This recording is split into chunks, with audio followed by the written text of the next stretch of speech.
AfricanHistoryNetwork.com. On Sunday, it's Ancient Kemet, the Moors, and the Ma'afa.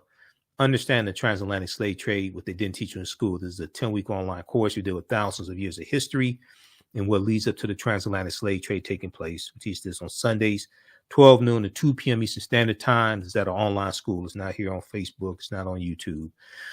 And we do the sessions live. All the sessions are archived and recorded. You can go back and watch at any time. I do a PowerPoint presentation. We have book references, articles, video clips, etc. So as soon as you register, you can watch the previous classes and you'll be ready for class this Sunday. All right, now I just want to go over quickly some of the things we deal with in the online class. All right, so we deal with ancient African history. We deal with ancient Kemet, Nubia, Ta-Nehisi, things like this. We deal with the 800-year occupation of Europe by the Africans known as the Moors. We deal with information coming from Dr. David Imhotep, who wrote the book, The First Americans Were Africans, Documented Evidence. And we deal with the ancient African presence in the Americas, dating back tens of thousands of years, at least 51,700 years in the land we call the United States of America. This is even before Native Americans come into existence, okay? Even before Native Americans come into existence. As I've said numerous times before, you've heard the interviews I've done with Dr. David Imhotep. This was our land stolen from us, okay? This was our land stolen from us, and it's been stolen numerous times. All right, so some of the things we deal with in the class, we do what was the transatlantic slave trade, what were some of the events that led up to the transatlantic slave trade happening. You have to understand the 800-year occupation of Europe by the Africans known as the Moors to understand what leads to the transatlantic slave trade taking place. And we can't start the history in 1441 with the Portuguese going into Mauritania. We can't start in 1619 with our history in Virginia. Okay, we have to deal with tens of thousands of years of history that leads up to the transatlantic slave trade taking place. This is one of the problems with the 1619 project. It doesn't deal with history going back far enough. This is one of the problems with the 1619 project. Now we deal with what role did Christopher Columbus play. Columbus is very essential to the spread of the transatlantic slave trade. Okay, Columbus and his 4 voyages on behalf of the Spanish crown. And as I've said numerous times before, Columbus never came to the land that we call the United States of America. Okay, when you look at where Columbus went on his 4 voyages, he goes into Central America, he goes into the Caribbean, he goes into Puerto Rico and Honduras. He never comes to the land that we call the United States of America. The closest he comes here is Cuba, which is about 90 miles away. All right. And we deal with Columbus and we deal with King Charles I, Bartholomew de las Casas, Right Reverend Bishop Bartholomew de las Casas. And we deal with this history chronologically. You have to look at this history chronologically to really understand how all of this evolves. So when we look at where Columbus goes on his 4 voyages, August 3rd, 1492, late in the same year that Spain takes back control of the Moors' last stronghold, Granada, January 2nd, 1492. Columbus set sail on his first of 4 voyages on the Nina, the Pinta, and the Santa Maria. He goes into the Bahamas. He lands there October 12, 1492, which he calls San Salvador, which means Saint Savior. He said it means Saint Savior. He named it after his Savior, Jesus the Christ, but then became a devil to the people and decimated the population. So he goes into San Salvador, Cuba, Hispaniola, of the island of Hispaniola. You know, the western portion of Hispaniola is where Haiti is, Haiti or Haiti. Second voyage, September 1493, goes into the West Indies and Puerto Rico and Jamaica in 1494. Third voyage, May 1498, goes into Trinidad and Venezuelan mainland in South America. Fourth voyage, May 1504, he goes into Panama and Honduras in Central America. Okay, he never comes to the land that we call the United States of America. Now, so we deal with the role Columbus played in also Spain as well, in like the Asiento de Negros, signed by King Charles I in 1518, which gives a license to European nations and European slave traders to supply Spanish colonies with enslaved Africans. We deal with when did Africans first come to the U.S. as slaves? Did Africans sell themselves into slavery? We deal with that complicated history because it's not like it's normally taught. Okay, we deal with that complicated history.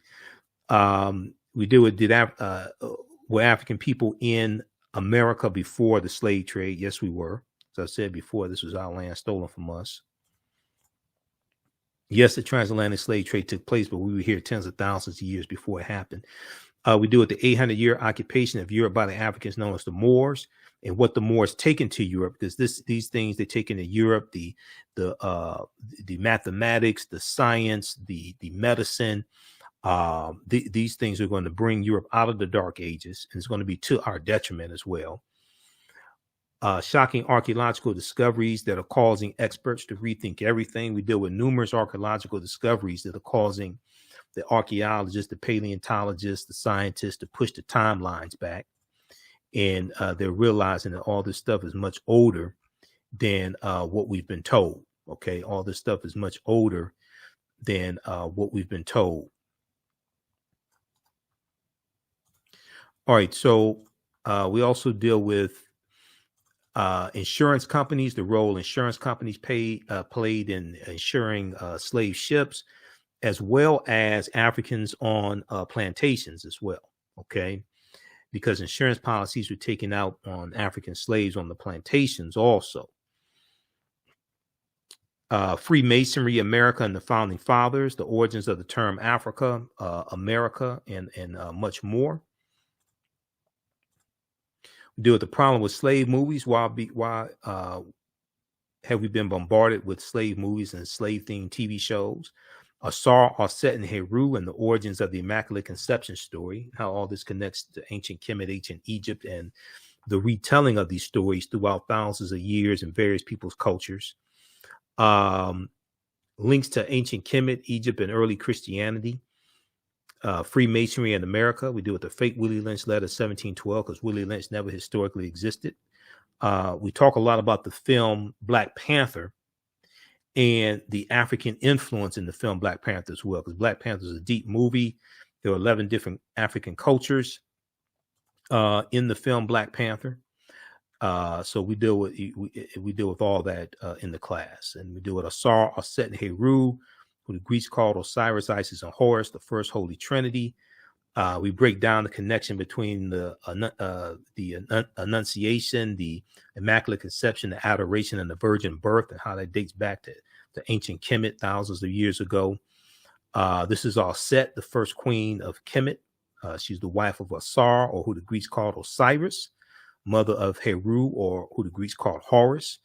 He was the first Ka-rest, that in English they call Christ, coming from the Greek Christos, the Kemetic Ka-rest, Ka meaning spirit, rest meaning to rise, meaning the rising of the spirit, the Ka-rest. We deal with the mythology of Osiris, Set, and Heru, and Osiris, the father, being cut into 14 pieces by his brother Set, and the resurrection of Osiris or Asar, and the creation of the Tekken as well, which is a African symbol of resurrection. Do we have the Tekken in this present? Okay, this is there's the Tekken right there. Okay, because that's what the Washington Monument is. The Washington Monument is a Tekken. This is the short presentation. This is the short preview presentation. The long presentation is over 100 slides for the actual class.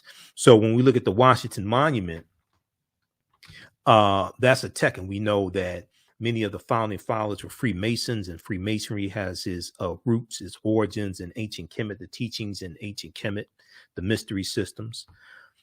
There are about 1,200 Tekenu all throughout ancient Kemet, ancient Egypt. Today, there are either a dozen or less than a dozen, somewhere between 7 to 12. And this is a symbol of resurrection, coming from the story of Asar, Aset, and Heru. When Asar's body is cut up into 14 pieces, 13 are recovered by his wife Aset, Isis. The 14th was missing the penis, the phallus. So this is a symbol erected to represent the piece missing from Asar, but it's a symbol of resurrection.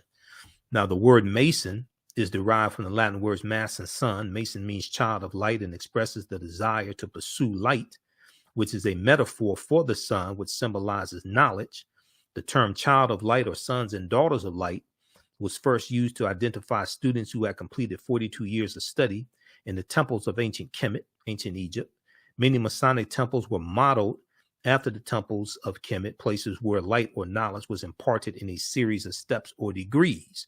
So the concept of liberal arts colleges comes from ancient Kemet, and George G.M. James deals with this in Stolen Legacy. He deals with the 7 liberal arts, the arithmetic, the rhetoric, the logic, things like this.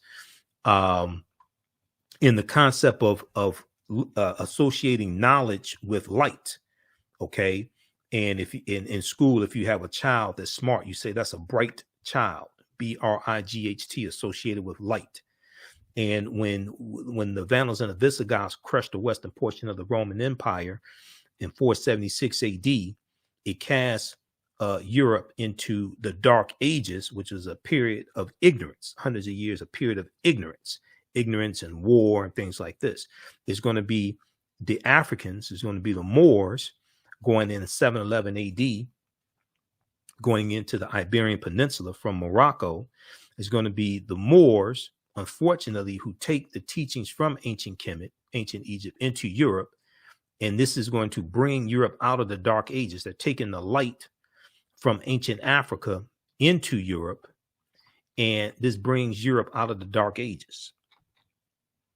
And then we're going to see Europe coming out of the Dark Ages. And we see the late 1400s, and we see the Europeans expanding and conquering non-European nations, going into Africa, conquering the Caribbean, things like this, and building back up Europe after Europe was devastated by the Black Death, the bubonic plague, which hits in 1347 AD, hits in spurts from 1347 AD to 1400. 50 of the 56 signers of the Declaration of Independence were Freemasons. 13 of the 39 signers of the U.S. Constitution were Freemasons. If you read Egypt on the Potomac by Tony Browder, he breaks this down, page 18 and page 32. Egypt on the Potomac by Tony Browder. I talked to Browder a couple of days ago, so I'm trying to set up another interview with him because he's heading back to Egypt soon. The Black Death, the bubonic plague, hits in 1347 to 1400, Common Era. One of the worst plagues in history arrived at Europe's shores in 1347 AD or CE, Common Era. 5 years later, some 25 to 50 million people were dead in Europe because of the Black Death, the bubonic plague. Nearly 700 years after the Black Death swept through Europe, it still haunts the world as the worst case scenario for an epidemic called the Great Mortality, as it caused its devastation. This second great pandemic of bubonic plague became known as the Black Death in the late 17th century. Modern genetic analysis suggests that the bubonic plague was caused by the bacterium Yersinia pestis, or Y. pestis. Chief among its symptoms are painfully swollen lymph glands that form pus-filled boils called bulbus. Sufferers also face fever, chills, headaches, shortness of breath, hemorrhaging, bloody sputum, vomiting, and delirium. And if it goes untreated, a survival rate of 50%. History.com has a good article dealing with the Black Death. History.com, the official website of the History Channel. So we deal with Mansa Musa, the richest man in history and emperor of the Mali Empire, becomes emperor of the Mali Empire in 1312 AD. We deal with the relationship between Mansa Musa and T'Challa in the movie Black Panther, because in the Marvel comic universe, T'Challa is the richest man in basically the Marvel comic universe. He's the king of Wakanda. Mansa Musa became ruler of the Mali Empire in 1312 AD, taking the throne after his predecessor Abu Bakr II, for whom he had served as deputy, went missing on a voyage he took by sea to find the edge of the Atlantic Ocean. Mansa Musa's rule came at a time when European nations were struggling due to raging civil wars and a lack of resources. During that period, the Mali Empire flourished thanks to ample natural resources like gold and salt. This is an article that came out the month after Black Panther came out, March 19, 2018. This 14th century African emperor remains the richest person in history. Okay, then we deal with like some of the Neteru, the forces of nature, the deities in ancient Kemet, like Bast or Bastet. And we see Bast depicted in the film Black Panther, which is the deity that watches over Wakanda, the Black Panther. Okay, not T'Challa, but the actual Black Panther. Okay, that deity. And we're going to see in ancient Kemet in different cities, there's a different Neter that watches over the city. Okay, a different deity that watches over the city. But Bast or Bastet was an ancient Kemetic goddess worshipped in the form of a lioness and later a cat. She was a goddess of warfare, or a Neter of warfare, in Lower Kemet, and worshipped as early as the Second Dynasty, about 2890 BCE, before the Common Era, or was commonly known as BC. Okay, this is a brief overview of some of the things we deal with in the class. This is a 10-week online course. We deal with thousands of years of history. We go through things chronologically as much as possible and what leads up to the transatlantic slave trade taking place. So we'll post a link here. We have a bundle pack right now where you can register for both classes for only $70. It's regularly $130 for each class. You get Ancient Kemet, the Moors, and the Ma'afa, Understanding the Transatlantic Slave Trade, that I do on Sundays, and Sundays 12 noon to 2 p.m. Eastern Standard Time, as well as From the Civil War to the Civil Rights Movement and Black Power, 1865 to 1968, that I do on Saturdays 12 noon to 2 p.m. Eastern Standard Time. Once again, we do the sessions live. All the sessions are archived and recorded. You can go back and watch them anytime. Even after the 10-week online course is over with, you still have access to the full class. Go back and watch it as much as you want to. You can watch from around the world. We have the information on the homepage of our website, AfricanHistoryNetwork.com, HistoryNetwork.com. You can buy the class, you can register for the classes individually or in the bundle pack, which is the biggest discount. We have that going on for a couple days, 1 or 2 more days, the bundle pack discount.